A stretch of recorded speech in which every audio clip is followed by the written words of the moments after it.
Hi hello ನಮಸ್ಕಾರ ಎಲ್ಲರೂ ಹೇಗಿದ್ದೀರಾ? Welcome back to my YouTube channel. ಇನ್ನೂ ಯಾರೆಲ್ಲ ನನ್ನ ಚಾನಲ್ಗೆ ಸಬ್ಸ್ಕ್ರೈಬ್ ಮಾಡಿಲ್ಲ ಸಬ್ಸ್ಕ್ರೈಬ್ ಮಾಡಿ, ಹಾಗೆ ಬೆಲ್ ಐಕನ್ ಕೂಡ ಕ್ಲಿಕ್ ಮಾಡಿ. ಕ್ಲಿಕ್ ಮಾಡೋದ್ರಿಂದ ನಾನು ಮಾಡೋ ಪ್ರತಿ ವಿಡಿಯೋನೂ ಫಸ್ಟ್ ನೋಟಿಫಿಕೇಷನ್ ನಿಮಗೆ ಬರುತ್ತೆ. ಅಂದಾಗ ಇವತ್ತು ಪಾಪುಗೆ 1.5 ತಿಂಗಳದು ಇಂಜೆಕ್ಷನ್ ಇದೆ, ಹೋಗಬೇಕು. ಸ್ನಾನ ಎಲ್ಲ ಮಾಡಿಸಿದ್ದೀವಿ ಪಾಪುಗೆ, ನಂದು ಸ್ನಾನ ಎಲ್ಲ ಆಯಿತು, ತಿಂಡಿನೂ ಮುಗಿಸ್ಕೊಂಡಿದ್ದೀವಿ. ಇವಾಗ 10:30ಗೆ ಬರೋಕ್ಕೆ ಹೇಳಿದ್ದಾರೆ ಅವರು. ನಮ್ಮ ಮನೆ ಹತ್ರನೇ ಇಲ್ಲೇ ಅಂಗನವಾಡಿ ಇದೆ, ಹೋಗಬೇಕು. ಏನು ಮಾಡ್ತಾಳೋ ಅಳ್ತಾಳೋ ಏನೋ ಗೊತ್ತಿಲ್ಲ. ಇದೇ ಫಸ್ಟ್ ಮಂತ್ ಆಗಿರೋದ್ರಿಂದ ಸ್ವಲ್ಪ ಭಯ ಇದೆ ನನಗೂ. ಜ್ವರ ಎಲ್ಲ ಬಂದರೆ ಹೆಂಗೆ ಅವಳನ್ನ ಮೇಂಟೈನ್ ಮಾಡೋದು ಅಂತ ನೋಡಬೇಕು. ಇವಾಗ ಹೋಗಿ ಇಂಜೆಕ್ಷನ್ ಹಾಕ್ಸ್ಕೊಂಬರೋಣ ಇಂಜೆಕ್ಷನ್ ಅಂತ ಹೋಗ್ತಾ ಇದ್ದೀವಿ. ಈಚೆ ಕಡೆ ನೋಡ್ಬಿಟ್ಟು ನಾನು ಸದ್ಯ ರಶ್ ಇಲ್ಲ, ಬೇಗ ಹಾಕ್ಸ್ಕೊಂಡು ಹೋಗ್ಬಿಡ್ಬೋದಪ್ಪ ಅಂತ ಅಂದ್ಕೊಂಡಿದ್ದೆ. ಆದರೆ ಒಳಗಡೆ ಮತ್ತು ತುಂಬ ರಶ್ ಇದ್ದರು. ಆನ್ಲೈನ್ ಎಂಟ್ರಿ ಅಂತ ಪ್ರೊಸೀಜರ್ ಎಲ್ಲ ಇರೋದ್ರಿಂದ ಅದೆಲ್ಲ ಮಾಡಿಸಿ ಇಂಜೆಕ್ಷನ್ ಮಾಡಿಸ್ಕೊಂಡು ಹೋಗೋ ತನಕ ಮನೆಗೆ ಆಲ್ಮೋಸ್ಟ್ 12 ಗಂಟೆ 12:15 ಆಗಿಬಿಡ್ತು. ಅಷ್ಟರಲ್ಲಿ ನಂದೊಂದು ಸೆಲ್ಫಿ ಸ್ಟಿಕ್ ಇತ್ತು, ತೋರಿಸೋಣ ಯೂಸ್ ಆಗುತ್ತೆ. ನಂತರ ಯಾರಾದರೂ ಸ್ಟಾರ್ಟಿಂಗ್ ಯೂಟ್ಯೂಬರ್ಸ್ ಇದ್ದರೆ ಸಿಂಪಲ್ಲಾಗಿ ಜಾಸ್ತಿ ಅಮೌಂಟು ಇನ್ವೆಸ್ಟ್ ಮಾಡಿದೆ ಸಿಂಪಲ್ಲಾಗಿ ತೊಗೋಬೋದು ಅಂತ ತೋರಿಸ್ತಾ ಇದ್ದೀನಿ.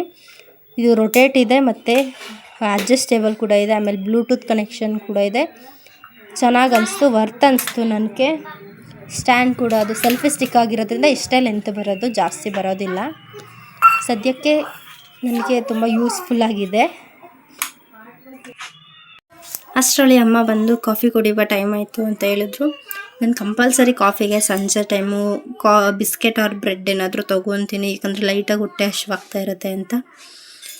ಬ್ರೆಡ್ಡೆಲ್ಲ ತಿಂತ ಸ್ವಲ್ಪ ಹಂಗೆ ಪಾಪು ಜೊತೆ ಟೈಮ್ ಸ್ಪೆಂಡ್ ಮಾಡೋಣ, ತಿಂದ್ಬಿಟ್ಟು ಕಾಫಿ ಕುಡಿದ್ಬಿಟ್ಟು ಅಂತ ಬೇಗ ಕುಡಿತಾ ಇದ್ದೆ.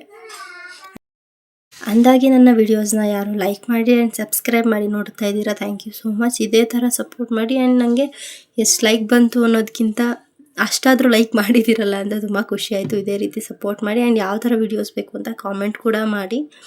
ಅಷ್ಟರಲ್ಲಿ ಅಕ್ಕ ಎಲ್ಲ ಬಂದರು, ಮಾತಾಡಿಸ್ತಾ ಇದ್ದೆ. ನಮ್ಮ ಅಕ್ಕನ ಮಗ ಎಲ್ಲ ಬಂದಿದ್ದರು, ಮಾತಾಡಿಸ್ಕೊಂಡು ಅವನು ವಿಡಿಯೋ ಮಾಡ್ತಾ ಇರೋದಕ್ಕೆ ನೋಡ್ತಾ ಇದ್ದೆ ಸೈಲೆಂಟಾಗಿ, ಏನು ವಿಡಿಯೋ ಮಾಡ್ತಾರೆ ಅಂತ. ಅವನಷ್ಟು ಸೈಲೆಂಟ್ ಇಲ್ಲ, ತುಂಬ ಮಾತಾಡ್ತಾನೆ, ಆದರೆ ವಿಡಿಯೋಗೋಸ್ಕರ ಸೈಲೆಂಟಾಗಿದ್ದಾನೆ ಅಷ್ಟೇ. ಆ್ಯಂಡ್ ಆಮೇಲೆ ಪಾಪು ಜೊತೆ ಟೈಮ್ ಸ್ಪೆಂಡ್ ಮಾಡಿದೆ ಸ್ವಲ್ಪ ಹೊತ್ತು. ಪಾಪು ಕೂಡ ಸೈಲೆಂಟಾಗಿ ಆಟ ಆಡ್ತಾಯಿತ್ತು. ಪಾಪ ಜ್ವರ ಇತ್ತು ಅವಳಿಗೆ, ಆದ್ರೂ ಸೈಲೆಂಟಾಗಿದೆ, ಅಳ್ತಾ ಇರಲಿಲ್ಲ. ಮತ್ತು ನಾನು ಆ ವಿಡಿಯೋನ ಕಂಟಿನ್ಯೂ ಮಾಡೋಕ್ಕೆ ಆಗಿಲ್ಲ. ಇದು ನೆಕ್ಸ್ಟ್ ಡೇ ವ್ಲಾಗು. ಅಕ್ಕ ಬಂದಿತ್ತು ಅಂತ ಹೊಚ್ಚ ಕಾಯಲ್ಲಿ ಮಾಡೋಣ ಅಂತ ಮಾಡ್ತಾಯಿತ್ತು ಅಮ್ಮ.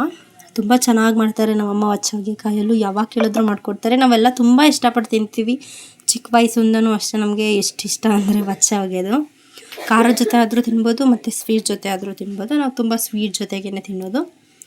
ಎಲ್ಲರಿಗೂ ತಿಂಡಿಗೆ ಅಂತಲೇ ಮಾಡಿತ್ತು ಹೊಚ್ಚ ಹೊಗೆನ, ಅದ್ರ ಜೊತೆ ಕಾಯಲ್ಲಿ ಕೂಡ ಇತ್ತು. ಆ್ಯಂಡ್ ಬರೀ ಸ್ವೀಟೇ ತಿನ್ನಬಾರ್ದು ಅಂತ ಬೆಳಗ್ಗೆ ಸ್ವೀಟ್ ತಿನ್ನೆ ಸ್ವಲ್ಪ ಏನೋ ಅನಿಸುತ್ತೆ ಅಂತ ಉಪ್ಪಿಟ್ಟು ಕೂಡ ಮಾಡಿದರು ಸ್ವಲ್ಪ. ಆ್ಯಂಡ್ ನನ್ನ ಮಗಳಿಗೆ ಸ್ವಲ್ಪ ಹೋಮ್ವರ್ಕ್ ಕೊಟ್ಟಿದ್ರು, ಮಾಡಿಸೋಣ ಅಂತ ಕೂರಿಸ್ಕೊಂಡಿದ್ದೆ. ಅವಳೇ ಮಾಡ್ತಾಳೆ, ನಾವೇನು ಮಾಡಿಸೋ ಅವಶ್ಯಕತೆ ಇಲ್ಲ. ಇದನ್ನೆಲ್ಲ ನೋಡಿದ್ರೆ ನಮ್ಮ ಕಾಲನೇ ಬೆಟರ್ ಆಗಿತ್ತಪ್ಪ, ಇಷ್ಟೊಂದೆಲ್ಲ ಹೋಮ್ವರ್ಕ್ ಎಲ್ಲ ಕೊಡ್ತಾ ಇರಲಿಲ್ಲ ಅನಿಸುತ್ತೆ. ಇವಾಗ ಅವಳಿಗೆ 4 ವರ್ಷ ಅಷ್ಟೇ. ಸದ್ಯಕ್ಕೆ ಅವಳಿಗೆ ಇವಾಗ ಹೋಮ್ವರ್ಕ್ ಮಾಡಿಸೋ ಟೈಮು. ನನ್ನ ವಿಡಿಯೋನ ಇಲ್ಲಿಗೆ ಎಂಡ್ ಮಾಡ್ತೀನಿ. ಆ್ಯಂಡ್ ನನ್ನ ವಿಡಿಯೋಸ್ನ ದಯವಿಟ್ಟು ಸಬ್ಸ್ಕ್ರೈಬ್ ಮಾಡ್ಕೊಳ್ಳಿ ಆ್ಯಂಡ್ ಲೈಕ್ ಮಾಡಿ, ಬೆಲ್ ಐಕನ್ ಕೂಡ ಕ್ಲಿಕ್ ಮಾಡಿ. Thank you so much, bye.